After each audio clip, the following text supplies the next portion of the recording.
Good afternoon, everyone. It's Mitch. Thank you so much for joining me. You're watching my live stream, Be the Boss of Your Money post market show. We talk about the market, what happened. We break it down for you. We get into personal finance, all to make you better with your money, help you make better, more informed decisions when you invest, when you borrow, when you spend. That is the name of the game, and we are taking a look at a couple of things right now. The lead today is inflation. So the CPI number came out today, a drop higher than expected, put a little pressure on the market, not a ton of pressure. Um, it was actually a really ho hum reaction. Uh, I was not surprised it was a ho hum reaction, but nonetheless, it's been just kind of a tight trading range every day this year. Even last week, which is the worst week of the year so far, the major averages did not take much of a tumble. So trading has been very narrow this year, not a high volatility year at this point. And that's because investors don't know what to do. And I think the reasons to be bullish and to be bearish are both very compelling, competing so strongly that I think it's got people frozen. We'll talk more about that. We're going to go over the day's numbers, a little bit more about the inflation, what they actually mean for you. And we're going to roll a quick intro and have a good, quick show. So stick around. I promise you, you're going to learn a couple of new things and we're going to make better decisions. So here we go. Let me get to the intro. Here we go.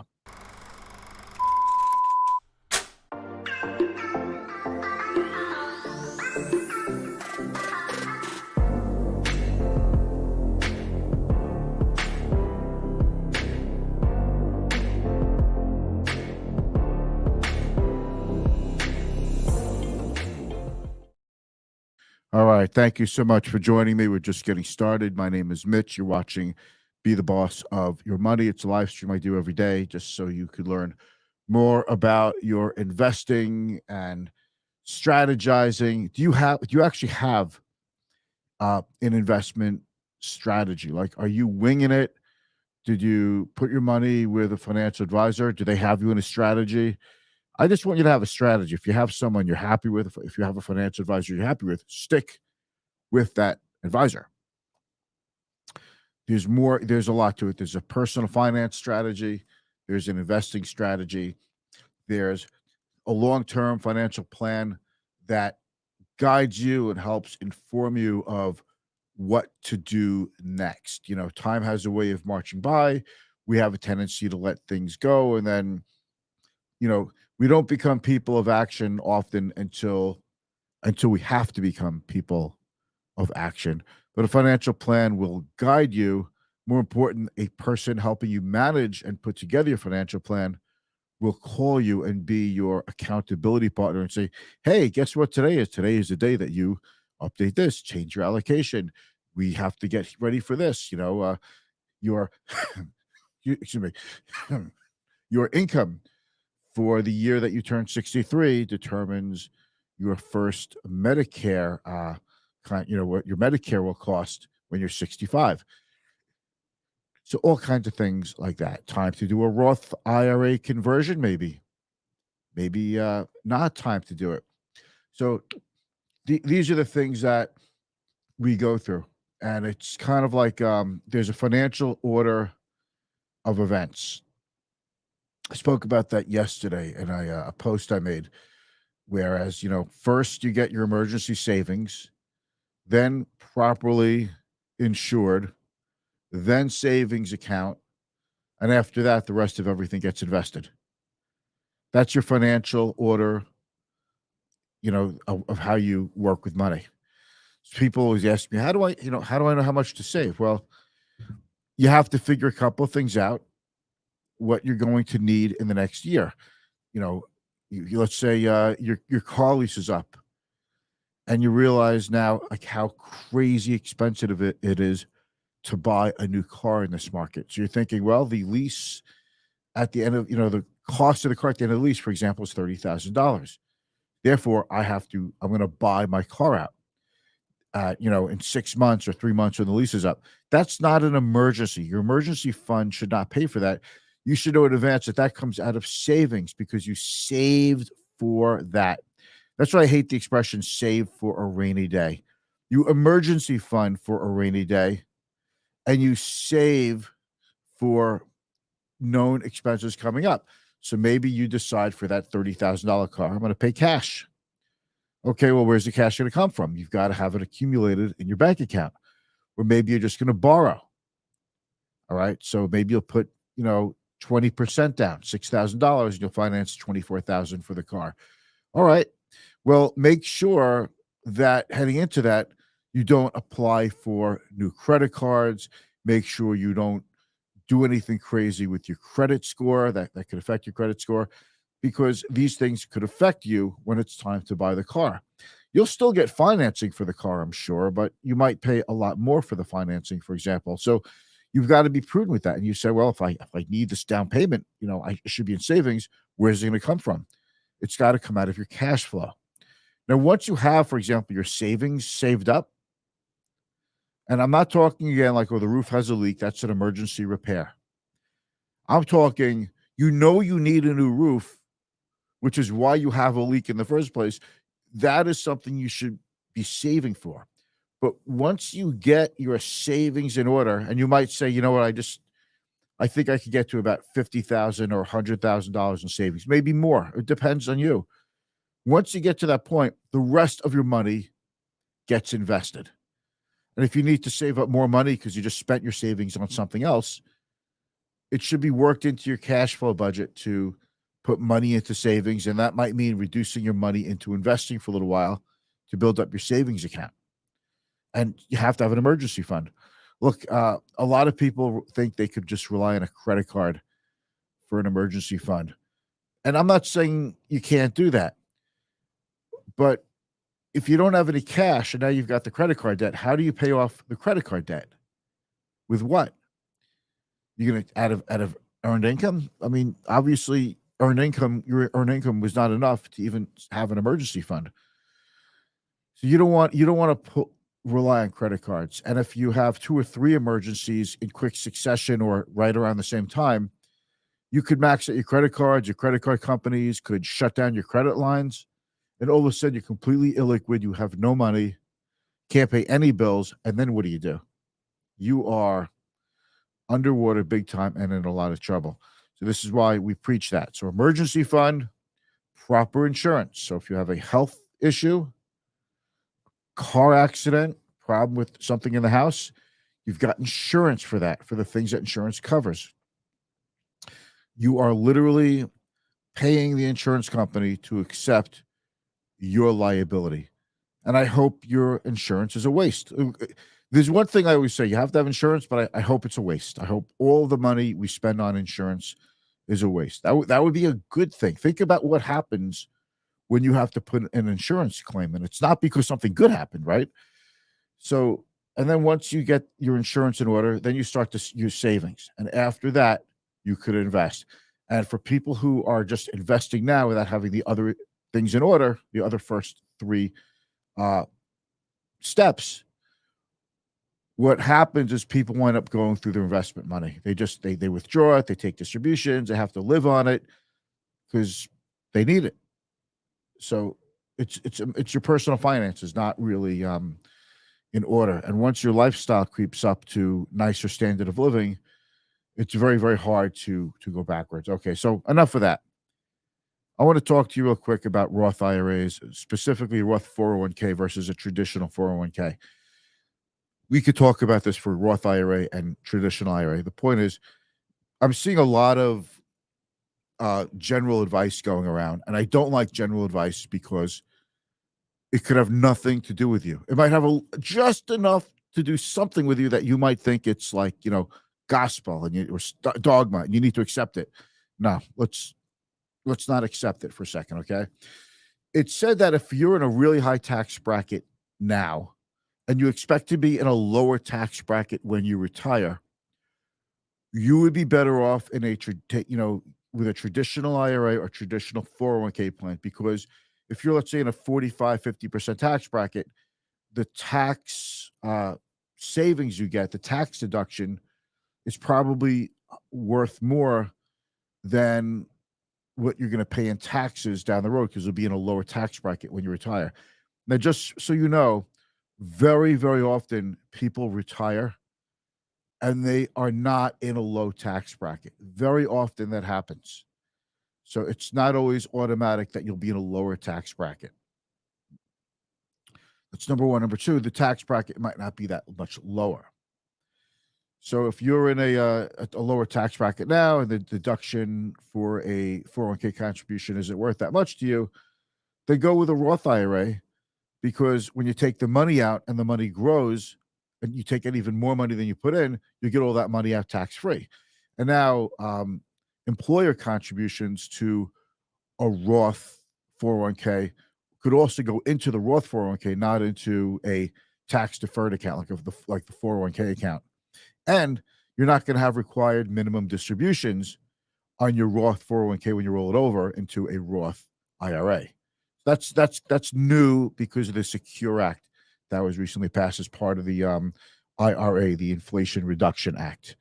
Why they call it IRA? Well, obviously it's an acronym for Inflation Reduction Act. But we already have an IRA for individual retirement account. So I hate mixing up my letters. I just don't think it's good policy to do that. But anyway.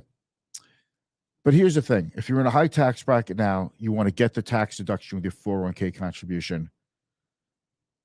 And you want to skip over the thought of and you want to skip over the thought of a Roth 401k, because the tax rate will probably be lower when you retire. So you take the money out of your traditional IRA that you rolled over from your 401k. When you take the money out, you'll be in a lower tax bracket. So you play that tax arbitrage. Here's why I like the advice and I don't like the advice. If you are, I'm going to just say younger. If you're going to put this money into the 401k and you're in a high tax bracket and you are younger, let's say, for example, under 50, or let's say, for example, your time horizon until you retire is 15 years or more.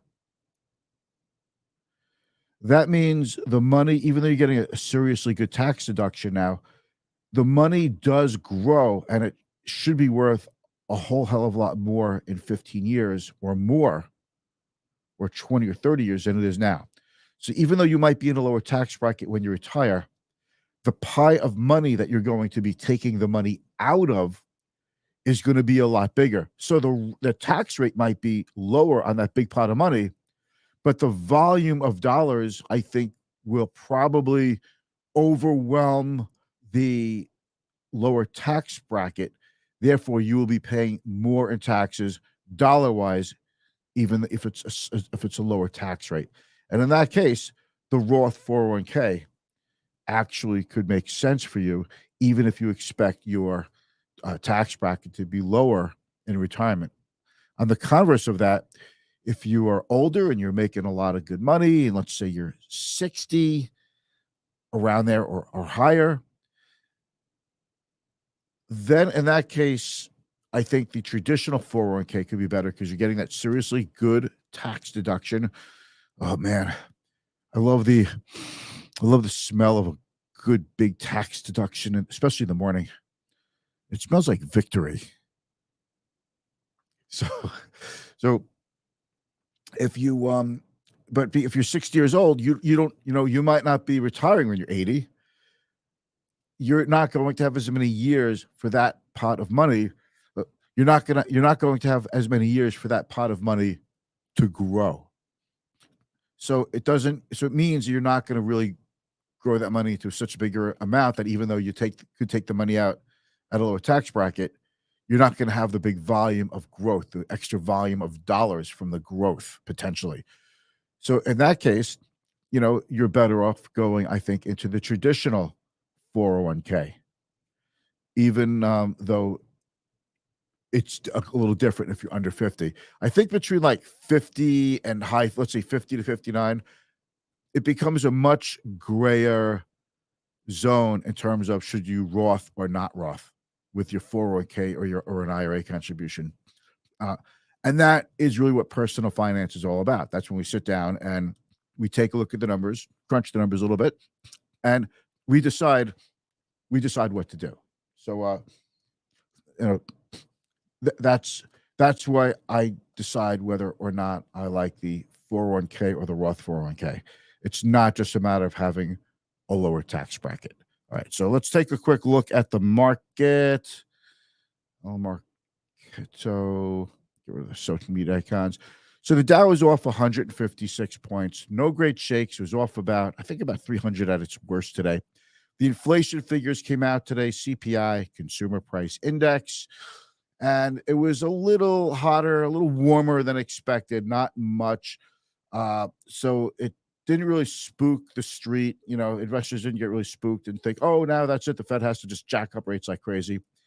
It just reinforces that the Fed will probably keep rates at the levels they are now, 2 more rate hikes. And the rate hikes will stick for a longer period of time. The Fed could still raise more than that, but for now, that is the conventional, doing air quotes, conventional wisdom. NASDAQ was up 68 points, not too shabby, and S&P was off a fraction, off 1 point. Big deal. It's off a fraction of a percent. So this is a really flat day. The VIX was off a little bit. That was down to 18.91. All right. And that just tells you that these are really calm days. Oil was off a little bit today, down $1.15 at West Texas Intermediate. That's mostly on news that the Biden administration wants to release a little bit more oil from the Strategic Petroleum Reserve, and gold was just trading in the 1800s like it always does. Hasn't really done much either way. And let's take a look at the bond market. This is interesting, guys. The 6-month T-bill is a little over 5%. First time in about 16 or 17 years that the 6-month T-bill is over 5%. Not a bad yield. If you're looking for a 6-month place for your money to get a little bit of interest, this is pretty good. Now, you don't get 5%. Okay, this is on an annualized basis. So if you put $100,000 into it for 6 months, you're not getting $5,000 in 6 months. You're getting $2,500. If you annualize it, it comes out to $5,000, but it's still a 5% rate. I'm sure many of you knew that, but sometimes people say that, why did I only get like a quarter or a half of what I thought I was getting? I'm like, it's an annualized rate, man. Okay. Good God. All right. The 10-year yield is 3.74%. So 10-year yield is moving up. We've seen it above 4% in this cycle. We could see that again. The 30-year mortgage. Now, you might be able to get a mortgage slightly higher, slightly lower than this, but the average 30-year rate in this country right now is 6.62%. We did touch about 2 weeks ago into the 5s, people getting excited. Now it's back in the 6s. I could see it at 7. We're right ahead of the home selling season. So a lot of people are watching this. And if the demand for mortgages goes up, that means the demand for money goes up. You could see the rate going higher. So that's the way we see it. So I really appreciate you joining today. I really appreciate you joining me today. Thank you so much. I'm going to get going. I'm going to let you go. Have a great day. I look forward to seeing you tomorrow. Keep an eye out if you happen to get 103.9 FM LI News Radio in Suffolk County. I'll be on the radio tomorrow, 9:05 a.m. I'm on the radio every day live, 9:05 to 9:30 with some personal finance and a pre-market report. Have yourselves a great day, everybody, and thanks again for tuning in.